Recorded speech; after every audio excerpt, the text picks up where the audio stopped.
एक बार की बात है, गौतम बुद्ध अपने शिष्यों को जिंदगी से जुड़ी अच्छी बुरी चीज़ों का ज्ञान दे रहे थे। सभी शिष्य उनकी बातों को बहुत ध्यान से सुन रहे थे। उन सभी के एक शिष्य ऐसा था जिसे प्रश्न पूछने की बहुत आदत थी। वो उठकर गौतम बुद्ध के पास गया और उसने बोला, आप हमें जिंदगी के बारे में कुछ सिखा रहे हैं, उस सब का क्या फ़ायदा हुआ? क्योंकि हम में से बहुत से बच्चों को ये भी नहीं पता कि हमारे जीवन का मूल्य क्या है और ये जीवन के लिए हमारे कितना कीमती है।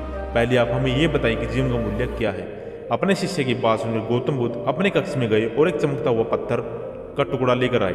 वो टुकड़ा उन्होंने अपने शिष्य को दिया और बोले, मैं तुम्हें इस जीवन का मूल्य बताऊंगा जब तुम इस पत्थर का सही मूल्य पता लगाकर आओगे। साथ ही ये ध्यान रखना कि यह पत्थर का टुकड़ा किसी को बेचना नहीं है।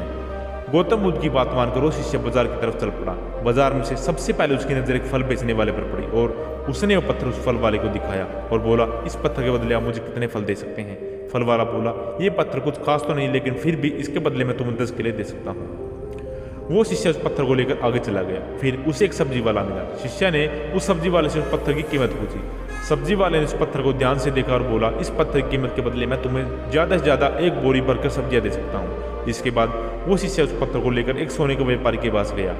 उस पत्थर के टुकड़े की चमक देखते ही उस सुनार की ने उसकी कीमत 100 सोने के सिक्के लगाई।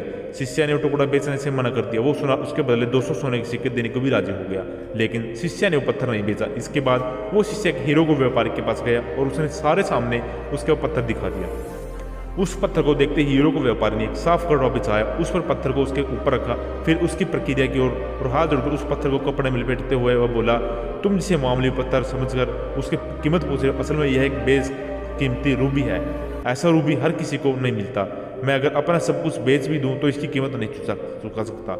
उस व्यापारी की बातें सुनकर वो शिष्य हैरान हो गया। वो दौड़ा दौड़ा सीधा बुद्ध के पास गया और उसको सारी बातें बताई। उसकी अचरज भरी बातें सुनकर गौतम बुद्ध बोले, तुम्हारे सवाल का जवाब इस रूबी की कीमत में ही छुपा है। हमारा जीवन भी एक रूबी है।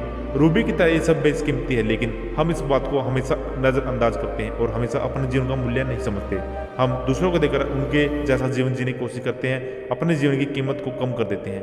हम ये सोचते हैं कि हमारी ज़िंदगी की कीमत वही है जो दूसरे हमें बताते हैं, लेकिन ये बात हमेशा ध्यान रखना कि सामने वाला अपनी हैसियत, बुद्धि और अपनी समझ के हिसाब से तुम्हारी कीमत लगाएगा।